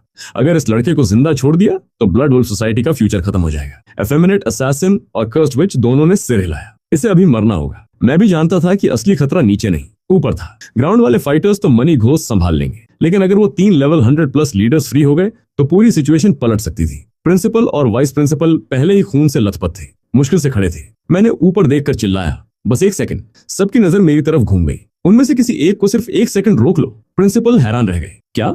मैंने फिर कहा, 1 सेकंड के लिए उसे इमोबिलाइज कर दो, बाकी मैं संभाल लूंगा। पूरा स्टेडियम चुप हो गया। प्रिंसिपल को लगा शायद मैं पैनिक में बकवास कर रहा हूँ। वाइस प्रिंसिपल ने भी अविश्वास से मुझे देखा। लेवल 13 का नया अवेकन स्टूडेंट और सामने लेवल 100+ पावर हाउस। कोई भी इसे सीरियस नहीं ले सकता था। ऊपर बॉल लीडर हंस पड़ा। सुन रहे हो? उसने मजाक उड़ाया। बच्चा हमें मारने की बात कर रहा है। असैसिन और विच भी हंसने लगे। तभी विच ने वाइस प्रिंसिपल पर एजिंग कर्स फेंका। उनकी स्पीड तुरंत गिर गई। बॉल लीडर ने मौका देखकर सीधा उनके सीने पर किक मारा। बूम! वाइस प्रिंसिपल मिसाइल की तरह नीचे गिरे। खून उगल दिया। प्रिंसिपल दर्द से दहाड़ उठे। उन्होंने मेरी तरफ देखकर चिल्लाया, तैयार है या नहीं? इस बार मेरी आवाज बिल्कुल शांत थी। मुझ पर भरोसा कीजिए, मैंने कहा। अगर जिंदा रहना है तो जैसा कह रहा हूँ वैसा कीजिए। वाइस प्रिंसिपल हंस पड़े। उनके मुंह से खून बह रहा था। वैसे भी मरने वाले हैं, उन्होंने कहा। ट्राई कर लेते हैं। प्रिंसिपल ने भी सिर हिलाया। अगले ही पल दोनों ने अपनी सारी बची हुई ताकत जला दी। लाइट चेन्स आसमान में फैल गई और बॉल लीडर के हाथ पैरों में लिपट गई। जमीन से विशाल रॉक हैंड्स निकले और उसकी टांगों को जकड़ लिया। असैसिन और विच लगातार उन्हें घायल कर रहे थे, लेकिन दोनों ने बाइंड नहीं छोड़ा। अब दोनों एक साथ चिल्लाए। मैंने अपनी उंगली बॉल लीडर की तरफ उठाई। Money talks. उसी पल मेरे अकाउंट से 10,000 गोल्ड कॉइन्स गायब हो गए। बॉल लीडर नीचे देखकर हंसा। मेरी डिफेंस 8,000 से ऊपर है, उसने घमंड से कहा। मैं खड़ा भी रहूं तो तुम। उसकी बात पूरी होने से पहले आसमान बदल गया। एक विशाल गोल्डन कॉइन प्रकट हुआ, पहले से कई गुना बड़ा, कई गुना ज्यादा चमकदार। ऐसा लग रहा था जैसे छोटा सूरज आसमान से उतर आया हो। पहली बार बॉल लीडर के चेहरे पर डर दिखाई दिया। कॉइन सीधे उसकी तरफ गिरने लगा। उसने चेन्स तोड़ने की कोशिश की, लेकिन वो चेन्स प्रिंसिपल और वाइस प्रिंसिपल की आधी लाइफ फोर्स से बनी थी। वो हिल भी नहीं पाया। मैंने अपनी उंगली नीचे कर दी। बूम! गोल्डन कॉइन उसके ब्लड डेमन बैरियर को ऐसे चीरता हुआ निकला जैसे कागज हो। अगली ही इंस्टेंट इंपैक्ट हुआ। 1,05,00,000 true damage. Defence ignore, level ignore, resistance ignore. Ball leader की हेल्थ का 2/3 हिस्सा एक हिट में गायब हो गया। उसकी चीख पूरे बैटलफील्ड में गूंज उठी। वो आसमान से नीचे गिर पड़ा। पूरा स्टेडियम फ्रीज हो गया। Principal, vice principal, teachers, students, सबकी आंखें फटी रह गईं। अभी कुछ सेकंड्स पहले उन्हें अपनी मौत तय लग रही थी, और अब लेवल 100+ लीडर मरने की कगार पर था। मैंने बिना रुके कहा, होल्ड हिम। फिर दोबारा मनी टॉक्स एक्टिवेट कर दिया और 10,000 गोल्ड कॉइन्स गायब हो गए। दूसरा गोल्डन कॉइन आसमान से गिरा। बॉल लीडर के चेहरे पर प्योर टेरर था। बूम! इस बार उसकी बची हुई हेल्थ भी खत्म हो गई। उसका शरीर गोल्डन लाइट में बदल गया और हवा में डिसॉल्व हो गया। Silence, absolute silence. Level 100+ leader dead. अब ऊपर सिचुएशन 2 वर्सेस 2 थी। असैसिन और कर्सविच दोनों मुझे ऐसे देख रहे थे जैसे कोई मॉन्स्टर देख लिया हो। उनकी आंखों में पहली बार डर साफ दिखाई दे रहा था। ये लड़का सबसे बड़ा खतरा है। विच चीखी, इसे अभी मारो। असैसिन ने वाइस प्रिंसिपल का अटैक जानबूझकर इग्नोर कर दिया। उसने चोट खाई, लेकिन उसी मोमेंट अपनी डैगर उठाई। ब्लैक डेथ लाइट निकलकर सीधे मेरे सिर की तरफ दौड़ी। क्राउड से चीखें उठी। लेवल 100+ का किल शॉट, किसी भी न्यूबी के लिए इंस्टेंट डेथ। लेकिन मैं घबराया नहीं। मैंने अपनी उंगली में पहनी डार्क गोल्ड रिंग को छुआ। होठों पर हल्की मुस्कान आई। Money wall. मैंने रिंग को एक्टिवेट किया। उसी पल 20,000 गोल्ड कॉइन्स खर्च हो गए और मेरे चारों तरफ एक हल्का सुनहरा शील्ड बन गया। अगले ही सेकंड असैसिन की ब्लैक डेथ लाइट सीधे उस शील्ड से टकराई। बूम! पूरा जिम सफेद और काली रोशनी से भर गया। इंपैक्ट इतना भयानक था कि आसपास की जमीन तक फट गई। कई स्टूडेंट्स डर के मारे आंखें बंद कर बैठे, लेकिन शील्ड टूटा नहीं। डेथ लाइट ने लगातार 2 बड़े इंपैक्ट्स दिए और शील्ड की ड्यूरेबिलिटी तेजी से गिरने लगी। 10 लाख में से पूरे 6,30,000 पॉइंट्स उड़ गए, लेकिन फिर भी 3,70,000 ड्यूरेबिलिटी बची हुई थी। लेवल 100+ का अल्टीमेट अटैक भी उसे पूरी तरह डिस्ट्रॉय नहीं कर पाया। कुछ मोमेंट्स बाद रोशनी गायब हुई। डस्ट धीरे धीरे बैठने लगी और मैं वहीं खड़ा था, बिल्कुल सेफ। मेरे शरीर पर एक स्क्रैच तक नहीं था। पूरा स्टेडियम स्तब्ध रह गया। अभी तक सबको लगता था कि मेरी अटैक पावर ही अब्सर्ड है, लेकिन अब उन्हें समझ आया कि मेरी डिफेंस भी उतनी ही टेरिफाइंग थी। ऊपर हवा में खड़ा असैसिन मेरी तरफ घूर रहा था। उसके चेहरे पर पहली बार पैनिक दिखा। वो यकीन ही नहीं कर पा रहा था कि उसका स्ट्रॉन्गेस्ट किल शॉट फेल हो गया। मैंने ऊपर देखकर प्रिंसिपल और वाइस प्रिंसिपल से कहा, बाकी दोनों को रोकिए, मैं फिनिश करता हूँ। दोनों के अंदर जैसे नई जान आ गई। अभी कुछ मिनट्स पहले जो लोग हार मान चुके थे, अब उनकी आंखों में उम्मीद लौट आई थी। वो पूरी ताकत से असासिन और कर्स विच पर टूट पड़े और मैं लगातार मनी टॉक्स एक्टिवेट करता गया। पहला गोल्डन कॉइन गिरा, बूम, असासिन के शरीर का आधा हिस्सा उड़ गया। दूसरा कॉइन विच के डिफेंसिव शील्ड पर गिरा, उसका प्रोटेक्शन तुरंत टूट गया। फिर तीसरा, फिर चौथा। कुछ और अटैक्स के बाद दोनों लेवल 100 प्लस लीडर्स भी खत्म हो गए। उनकी चीखें हवा में गूंजी और अगले ही पल उनके शरीर रोशनी में बदलकर गायब हो गए। फाइट खत्म।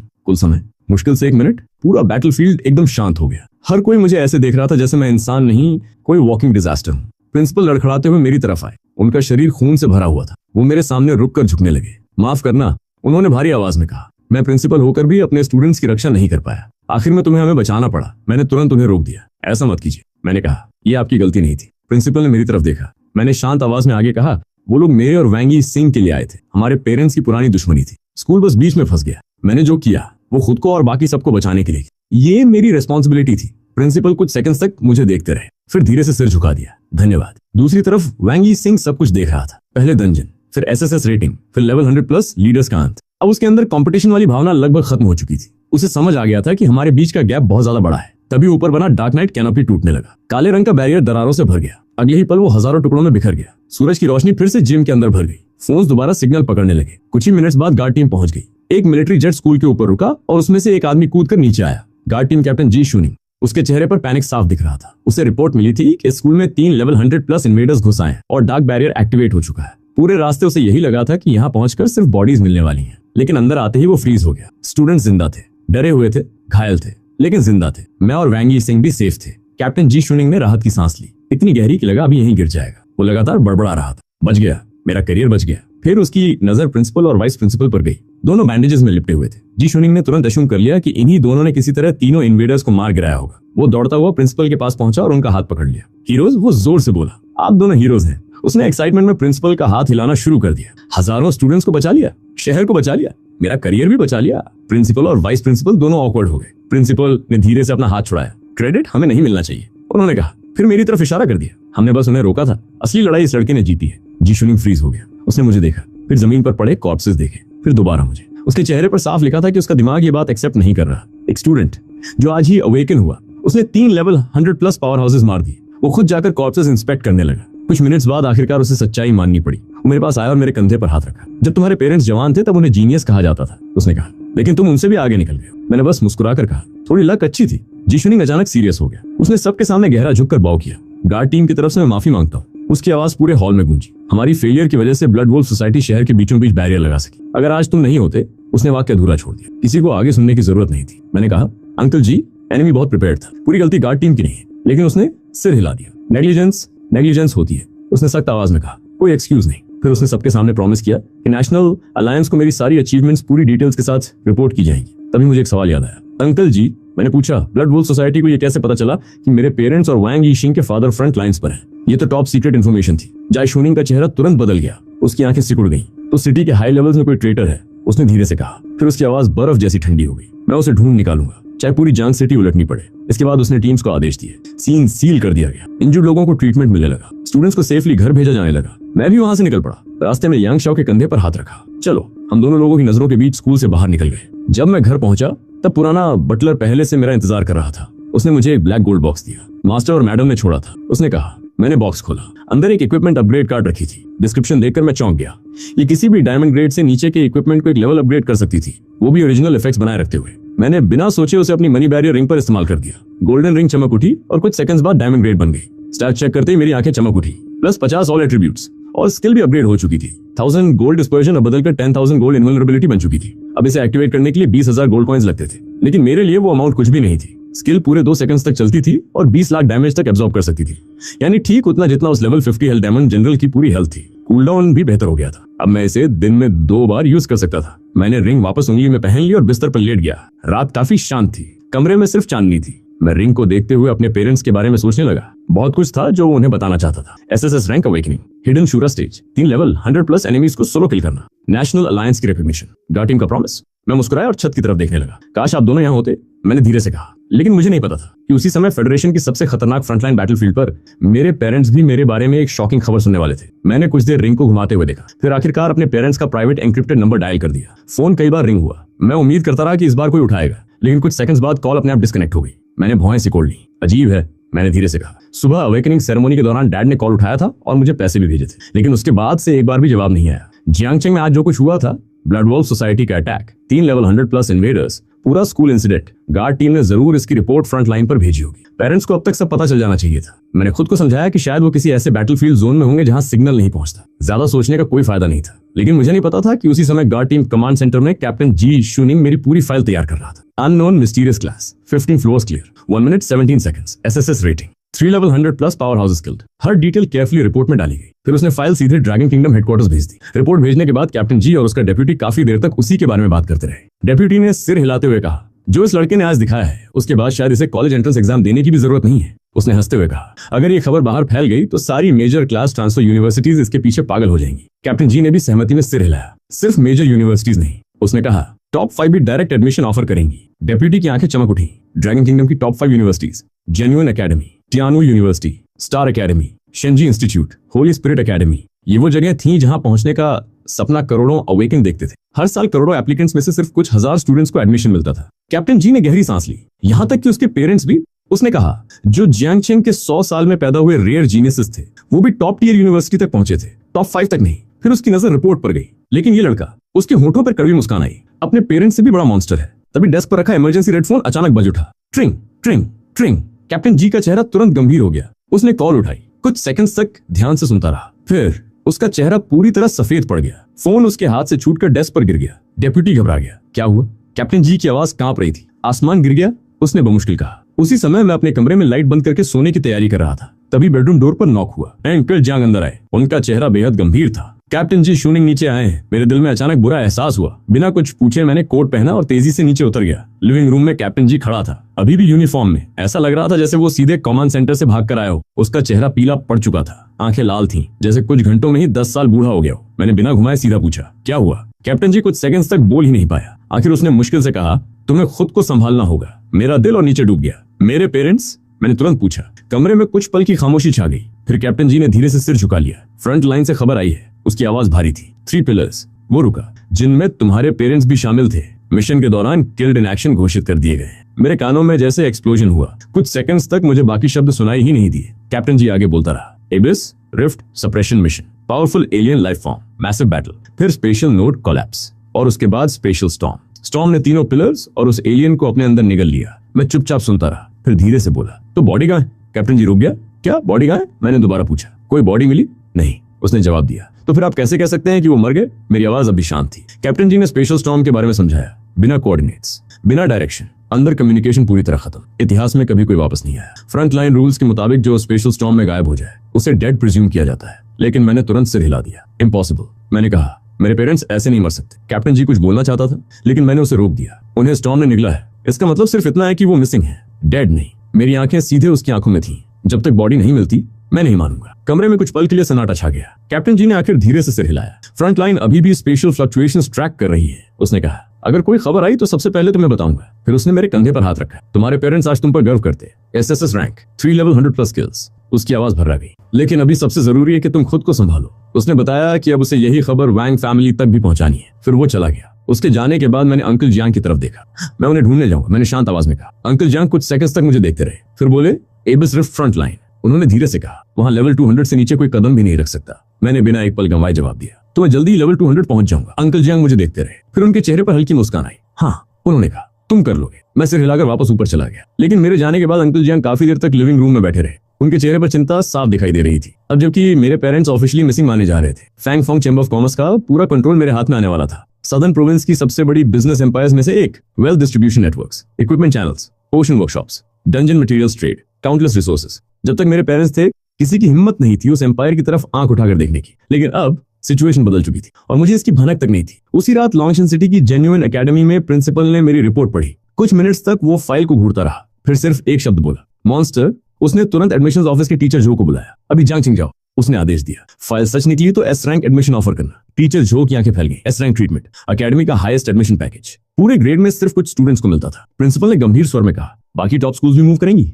हमें पहले पहुंचना होगा। लेकिन तभी उसके कम्युनिकेशन डिवाइस पर एक नया मैसेज आया। उसने मैसेज पढ़ा और कुछ सेकंड्स तक चुप रहा, फिर टीचर जो की तरफ देखा। रहने दो, उसने कहा, अब जाने की जरूरत नहीं है। टीचर जो कंफ्यूज हो गया। क्यों? प्रिंसिपल ने धीरे से जवाब दिया, टियानलोंग ने मूव कर दिया है। टीचर जो के हाथ से फाइल लगभग गिर गई। टियानलोंग, ड्रैगन किंगडम की एब्सोल्यूट टॉप अथॉरिटी, जहां तक सामान्य यूनिवर्सिटीज की पहुंच भी नहीं थी। टीचर जो अविश्वास से बोला, एक स्टूडेंट जो आज ही अवेकन हुआ, उसने टियानलोंग का ध्यान खींच लिया। अगली सुबह मैं हमेशा की तरह शांत होकर उठा, तैयार हुआ, नीचे ब्रेकफास्ट टेबल पर पहुंचा। अंकल जंग पहले से इंतजार कर रहे थे। उनकी आंखों में चिंता अब भी थी। उन्होंने धीरे से कहा, यंग मास्टर, खुद को मजबूर मत कीजिए। मैंने उनकी तरफ देखा, फिर बिल्कुल शांत आवाज में कहा, मेरे पेरेंट्स मरे नहीं है। वो चुप रहे। मैंने ब्रेकफास्ट की तरफ हाथ बढ़ाया। कोई बॉडी नहीं मिली, कोई प्रूफ नहीं है। मेरी आंखों में दृढ़ विश्वास था और मैंने धीरे से कहा, मैं उन्हें वापस लेकर आऊंगा। मैंने ब्रेकफास्ट खत्म किया और शांत आवाज में कहा, चाहे वो स्पेशल स्टॉर्म हो या एबिस रिफ्ट, मैं उन्हें वापस लेकर आऊंगा। मेरी आंखों में कोई हिचकिचाहट नहीं थी। अंकल जियांग कुछ सेकंड्स तक मुझे देखते रहे, फिर धीरे से सिर हिलाया। उन्हें पता था कि एक बार मैं कोई फैसला कर लूं तो उसे बदलना आसान नहीं होता। मैंने कुर्सी से उठते हुए कहा, लेकिन उससे पहले मुझे जल्दी से जल्दी स्ट्रांग बनना होगा। आज पूरा दिन डंजन्स ग्राइंड करूंगा, समझ गया? अंकल जियांग ने जवाब दिया। मैं सीधे जियांगचिंग प्रोफेशन सेंटर पहुंच गया। एंट्री फी भरने के बाद मुझे डंजन सिलेक्शन रूम में ले जाया गया, जहां दर्जनों होलोग्राफिक स्क्रीन्स हवा में तैर रही थी। हर स्क्रीन पर अलग अलग डंजन्स की डिटेल्स दिखाई दे रही थी। मैंने बिना ज्यादा समय गंवाए फ्रॉस्ट केव चुन लिया। Recommended level 13 to 18। मैं अभी लेवल 13 पर था। परफेक्ट। डिफिकल्टी सिलेक्ट करने का ऑप्शन आया, नॉर्मल, हार्ड, नाइटमेयर, हेल। मैंने बिना एक सेकंड सोचे हेल डिफिकल्टी पर टैप कर दिया। स्क्रीन तुरंत लाल रंग में चमक उठी। Warning, hard difficulty and above requires staff conformation. कुछ मोमेंट्स बाद प्रोफेशन सेंटर यूनिफॉर्म पहने एक यंग स्टाफ मेंबर मेरी तरफ आया। नेम टैग पर लिखा था लियू चेंग। उसने स्क्रीन पर नजर डाली और फिर मेरी तरफ देखा। एक्सक्यूज मी, उसने संदेह से कहा, क्या आपने गलती से हेल डिफिकल्टी सिलेक्ट कर दी? नहीं, मैंने सीधा जवाब दिया। लियू चेंग कुछ सेकंड्स तक मुझे घूरता रहा। आप सीरियस हैं? उसने पूछा। Hello solo? हाँ। इस बार उसके चेहरे का रंग बदल गया। ये मजाक नहीं है, उसने लगभग डांटते हुए कहा। फ्रॉस्टकेव हेल मोड के लिए कम से कम 4 लोगों की टीम रेकमेंड की जाती है, टैंक, हीलर और 2 DPS। उसने सिर हिलाया। आप डंजन क्लियर नहीं करेंगे, सीधे मर जाएंगे। मैंने बहस नहीं की, वो सिर्फ अपना काम कर रहा था। इसलिए मैंने फोन निकाला और सीधे कैप्टन जी शूनिंग को कॉल कर दिया। कॉल कनेक्ट होते ही मैंने कहा, अंकल जी, प्रोफेशन सेंटर में हूँ, फ्रॉस्टकेव हेल एंटर करना चाहता हूँ, लेकिन स्टाफ अप्रूवल नहीं दे रहे। दूसरी तरफ कुछ सेकंड्स खामोशी रही। फिर कैप्टन जी बोले, फोन उसे दो। मैंने फोन लियू चेंग को पकड़ा दिया। लियू चेंग ने कैजुअल एक्सप्रेशन के साथ फोन लिया, लेकिन जैसे ही उसने दूसरी तरफ का नाम सुना, उसका पूरा शरीर सीधा हो गया। Yes sir. उसकी आवाज अचानक मिलिट्री स्टाइल हो गई। Understood sir. कुछ सेकंड्स बाद उसने दोनों हाथों से फोन वापस मुझे दिया। अब उसकी आंखों में पहले वाली नजर नहीं थी। पहले वो मुझे एक रेकलेस रुकी समझ रहा था, अब ऐसे देख रहा था जैसे किसी VIP को देख रहा हो। उसने तुरंत अप्रूवल दे दिया। पोर्टल एक्टिवेट हुआ। स्क्रीन पर लिखा आया, name Lufong, level 13, participants 1, solo. Liu Cheng की आंख फिर से फड़क गई। अगर अंदर प्रॉब्लम हो, उसने हिचकते हुए कहा, तो इमरजेंसी इवैक्यूएशन स्क्रॉल यूज कर लेना। हेल मोड में भी सिर्फ 3 सेकंड्स डिले है। मैंने मुस्कुराकर जवाब दिया, जरूरत नहीं पड़ेगी, और पोर्टल में कदम रख दिया। अगले ही पल मैं फ्रॉस्ट केव के अंदर था। सिस्टम नोटिफिकेशन तुरंत सामने आई। Extreme cold domain active, movement speed -30%, attack speed -20%, stamina consumption +50%। मैंने नोटिफिकेशन बंद कर दी। कोई फर्क नहीं पड़ता था। Money ghosts, boom, 10 golden giants एक साथ समन हो गए। जैसे लेवल 12 फ्रॉस्ट वुल्व्स के झुंड सामने आए, मनी घोस्ट उन पर टूट पड़े। वुल्व्स दिखाई देते और अगले ही पल जमीन में चिपके हुए मिलते। मैं आराम से आगे चलता रहा। ट्रैप्स एक्टिवेट हुए, जायंट आइस स्पीयर्स निकले, फ्रोजन एक्सप्लोजन्स हुए, लेकिन मनी घोस्ट ने सब टैंक कर लिया। First section 3 minutes clear, second section 5 minutes clear, third section 6 minutes clear. जो भी सामने आया इंस्टेंटली वाइप हो गया। एक्सपीरियंस लगातार बढ़ती रही। मेरा लेवल 14 हुआ, फिर कुछ देर बाद 15, फिर 16। आखिरकार मैं डंजन के सबसे अंदर वाले बॉस रूम तक पहुंच गया। विशाल आइस गेट धीरे धीरे खुला। अंदर एक विशाल प्लेटफॉर्म पर 10 मीटर लंबा इस ब्लूबेयर सो रहा था। Frost tyrant, level 50, 1 million plus HP। Health mode में इसकी खास एबिलिटी थी। हेल्थ हाफ से नीचे जाते ही 20 सेकंड्स तक हर सेकंड 5% HP रिकवर करता था। बेयर ने आंखें खोली, मुझे देखा, फिर पूरी केव हिला देने वाली दहाड़ मारी। मैंने सिर्फ एक शब्द कहा, किल। अगले ही पल 10 मनी घोस्ट मिसाइल की तरह टूट पड़े। फ्रॉस्ट टिरन खड़ा भी नहीं हो पाया था, क्योंकि उस पर पंचेस, एल्बोज, नीज और स्टॉम्प्स की बारिश शुरू हो गई। कोई फैंसी स्किल नहीं, सिर्फ ब्रूट फोर्स। हेल्थ बार 90%, 70, 50। रिकवरी ट्रिगर हुई। ग्रीन नंबर्स ऊपर उठने लगे, लेकिन मनी घोस्ट की बीटिंग उससे कहीं तेज थी। HP रिकवर होने से पहले ही पूरी बार खाली हो गई। बूम, फ्रॉस्ट टिरन जमीन पर गिर पड़ा। Dungeon clear. मुझे 80,000 एक्सपीरियंस मिली। लेवल सीधे 17 तक पहुंच गया। Final rating SSS। Clear time 29 minutes 48 seconds. मैंने ड्रॉप्स कलेक्ट किए, लेकिन हमेशा की तरह सब दूसरे क्लासेस के इक्विपमेंट थे। उन्हें इन्वेंट्री में फेंका और बाहर निकल आया। प्रोफेशन सेंटर में वापस पहुंचा तो लियू चेंग आराम से फोन पर बात कर रहा था। मुझे देखकर वो खड़ा हो गया। उसने सोचा मैं फेल होकर वापस आया हूँ। कोई बात नहीं, उसने दिलासा देते हुए कहा। पहली बार हेल्थ फेल होना नॉर्मल है। कम से कम आधा घंटा सर्वाइव तो कर गए। तभी उसके पीछे क्लियर स्क्रीन चमक उठी। Purple gold text, frost cave, health difficulty, solo clear, Lufong, 29 minutes 48 seconds, success rating. Liu Cheng की आंखें लगभग बाहर निकल आई। होली क्रैप, वो चीख पड़ा। आपने क्लियर कर दिया? मैंने बस कहा, अगला डंजन खोल दो। कौन सा? उसकी आवाज कांप रही थी। लावा रूइंस, मैंने जवाब दिया। हेल्थ डिफिकल्टी, लियू चेंग ने कांपते हाथों से लिस्ट खोली और पोर्टल एक्टिवेट कर दिया। मैंने उसे धन्यवाद कहा और सीधे अगले डंजन में एंटर कर गया। बाद में लियू चेंग ने एक्साइटमेंट में कैप्टन जी को कॉल करके सारी बात बता दी, लेकिन उस समय मुझे कुछ नहीं पता था। उसी वक्त कैप्टन जी सिटी लॉर्ड हन केंशन के साथ मीटिंग में बैठे थे। रिपोर्ट सुनने के बाद दोनों ने पुराने रिकॉर्ड्स निकाले। Previous fastest frost cave hell clear, full 4% team, average level 15, time 3 hours 17 minutes 42 seconds और मेरी solo clear time 29 minutes 48 seconds। Room कुछ मोमेंट्स के लिए बिल्कुल साइलेंट हो गया। सिटी लॉर्ड हन केंशन ने आखिर गहरी सांस ली। मॉन्स्टर, उन्होंने धीरे से कहा, आज के दिन में पहली अच्छी खबर यही है। फिर दोनों बात करने लगे कि 5 ग्रेट एकेडमी जरूर मुझे रिक्रूट करने आएंगी। शायद इस मौके का इस्तेमाल करके जियांगचेंग में कुछ high level experts temporary station भी किए जा सकते हैं। तभी रूम की खिड़की के पास अचानक एक आदमी दिखाई दिया। किसी ने उसे एंटर करते नहीं देखा। कोई अलार्म नहीं बजा, कोई वार्निंग नहीं आई। वो बस वहां खड़ा था, लॉन्ग ब्लैक कोट, शांत चेहरा, भयानक प्रेजेंस। कैप्टन जी तुरंत खड़े हो गए और वेपन की तरफ हाथ बढ़ाया, लेकिन सिटी लॉर्ड हन केंशन के चेहरे का रंग बदल गया। वो तुरंत झुक गए। माय लॉर्ड, उन्होंने सम्मान से कहा। कैप्टन जी का दिल धक से रह गया। आदमी ने धीरे से एक ब्लैक टोकन निकाला। उसके सामने गोल्डन ड्रैगन बना था। पीछे सिर्फ 2 शब्द लिखे थे, हेवनली ड्रैगन। कमरे का तापमान जैसे अचानक गिर गया। उस इलाके में मिशन पर मौजूद एक आदमी को सिर्फ मेरी वजह से ऊपर बैठे हायर अप्स ने भेजा था, ताकि वो आकर एक क्विक लुक ले सके। बाद में कैप्टन जी ने मुझे उस मीटिंग में क्या हुआ था सब डिटेल में बताया। ब्लैक कोट वाला आदमी आते ही मेरी पूरी फाइल मंगवाता है और 10 सेकंड से भी कम टाइम में पूरी फाइल अपने हाथ में लेकर पढ़ डालता है। फिर उसने सिर्फ इतना कहा कि मुझे कुछ भी नहीं बताया जाएगा, कोई ड्रामा क्रिएट नहीं किया जाएगा और किसी को यह भी पता नहीं चलना चाहिए कि वो वहां आया था। उसके बाद जो हुआ, उसने सबको शॉक कर दिया। बिना किसी टेलीपोर्ट लाइट, बिना किसी इफेक्ट, बिना किसी वार्निंग के वो उनकी आंखों के सामने ही फेड आउट हो गया, जैसे कभी वहां था ही नहीं। तभी सबको समझ आ गया कि वो टीएन लॉन्ग से आया था। कैप्टन जी ने बताया कि टीएन लॉन्ग कोई साधारण ऑर्गेनाइजेशन नहीं है। वो 5 ग्रेट एकेडमी से भी ऊपर की लेवल पर मौजूद ग्रुप है, जो देश के सबसे एलीट ग्रेजुएट्स को चुनकर अपने अंदर लेता है और सीधे कंट्री के हाईएस्ट अथॉरिटी को रिपोर्ट करता है। तभी समझ आया कि अभी तक कोई एकेडमी मुझे रिक्रूट करने क्यों नहीं आई थी। लावा रुइंस में एंटर होने के बाद मैंने पूरा दिन लगातार डंजन्स क्लियर किए। मोल्टन रुइंस हेल मैंने सिर्फ 34 मिनट में खत्म किया, पॉइजन मिस्ट स्वॉम्प 38 मिनट में, बोन ग्रेवयार्ड 32 मिनट में, थंडर कैनियन 41 मिनट में और इसी तरह सिलसिला चलता रहा। दिन खत्म होने तक मैंने कुल 16 डंजन सोलो हेल डिफिकल्टी पर क्लियर कर दिए थे। हर रन पर एसएसएस रेटिंग मिली और यंग चेंग के पुराने रिकॉर्ड्स को घंटों के अंतर से तोड़ दिया। शाम तक मैं लेवल 40 पर पहुंच चुका था। लियू चेंग पूरे दिन एंट्रेंस पर खड़ा मुझे अंदर जाते और बाहर आते देखता रहा। दोपहर तक उसका दिमाग लगभग शट डाउन हो चुका था। वो बस एक ही लाइन बार बार बोल रहा था। वो फिर अंदर चला गया। उधर कैप्टन जी और सिटी लॉर्ड डिफेंस प्लान्स पर डिस्कशन कर रहे थे। तभी उन्हें रिपोर्ट्स मिली। दोनों मेरी स्पीड देखकर दंग रह गए। जहां नॉर्मल लोग फुल टीम और अच्छे रिसोर्सेज के साथ महीनों लगाकर लेवल 40 तक पहुंचते हैं, वहां मैंने सिर्फ एक दिन में ये कर दिखाया था। फिर दोनों गेस करने लगे कि मैं लेवल 100 तक कब पहुंचूंगा और फर्स्ट एडवांसमेंट कब कंप्लीट करूंगा। कैप्टन जी ने कहा शायद आधा महीना लगेगा, जबकि सिटी लॉर्ड बोला सिर्फ 10 दिन। अगले दिन मैं हमेशा की तरह प्रोफेशनल सेंटर वापस पहुंचा। लियू चेंग ने मुझे देखते ही तुरंत खड़े होकर सर कहना शुरू कर दिया। मेरे मुंह खोलने से पहले ही उसने मेरे करंट लेवल रेंज का हाईएस्ट एक्सपीरियंस हेल डंजन तैयार कर रखा था। मैंने उसे थैंक्स कहा और सीधे डंजन में एंटर हो गया। पूरा दिन फिर ग्राइंडिंग चलती रही। शाम तक जब मैं बाहर निकला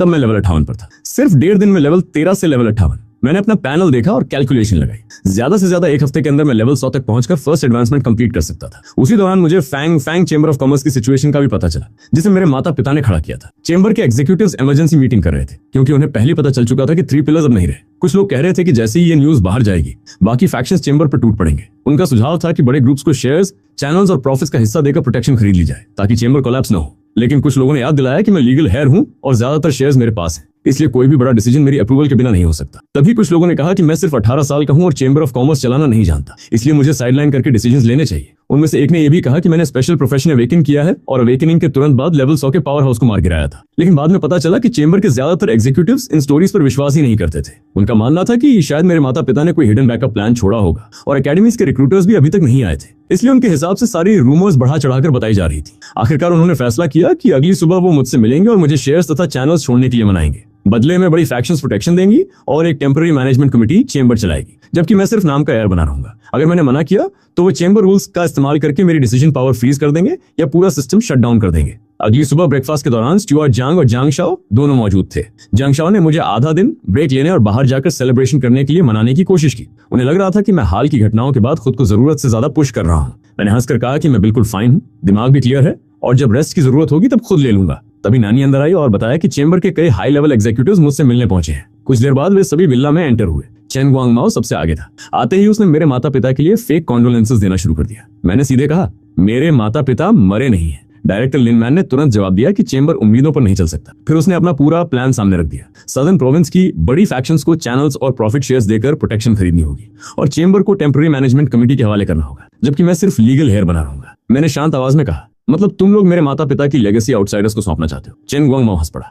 उसने कहा कि ये लेगेसी बचाने का तरीका है, क्योंकि टॉप एक्सपर्ट्स के बिना चेंबर को होल्ड करना नामुमकिन है। मैंने उसकी आंखों में देखते हुए कहा, जब तक मैं यहाँ हूँ चेंबर कोलैप्स नहीं होगा। वो और जोर से हंसा और बोला, तुम अभी बहुत छोटे हो, चेंबर चलाने की बात 10 या 20 साल बाद करना। इसके बाद उन्होंने स्टुअर्ट जांग को बाई करने की कोशिश की। High level crystal core, potential potion और जियांग शाओ के लिए पूरा silver archer gear set offer किया गया ताकि वो मुझे मनाने में मदद करे। लेकिन जियांग शाओ ने बॉक्स उठाकर सीधे फर्श पर पटक दिया। उसने गुस्से में कहा, अपना ये कबाड़ वापस ले जाओ, मैं इसे कभी बिट्रे नहीं करूंगा। स्टुअर्ट जांग भी मेरे पीछे खड़ा हो गया और बोला, इसका डिसीजन ही मेरा डिसीजन है। डायरेक्टर लिन मैन का चेहरा ठंडा पड़ गया। उसने कहा कि अगर मैं नहीं माना तो उनके पास दूसरे तरीके भी हैं और वो बिल्कुल अच्छे नहीं होंगे। उन्होंने senior management joint meeting system और बोर्ड एग्रीमेंट्स का हवाला देकर चेंबर टेक ओवर करने की बात शुरू कर दी। मैं बस मुस्कुराया और कहा, अगर मामला कोर्ट तक गया तो प्राइमरी हेयर होने के नाते शायद जीत मेरी ही होगी। उन्होंने फिर इमोशनल प्रेशर डालने की कोशिश की और कहा कि मैं अपने माता पिता की बनाई लेगेसी बर्बाद कर दूंगा। मैंने कुर्सी से उठते हुए जवाब दिया, आखिर में ये ऐसी दुनिया है जहां सिर्फ स्ट्रेंथ की वैल्यू होती है। फिर मैंने सबकी तरफ देखा और कहा, चूंकि तुम लोगों को लगता है कि मैं चेंबर चलाने के लायक नहीं हूं,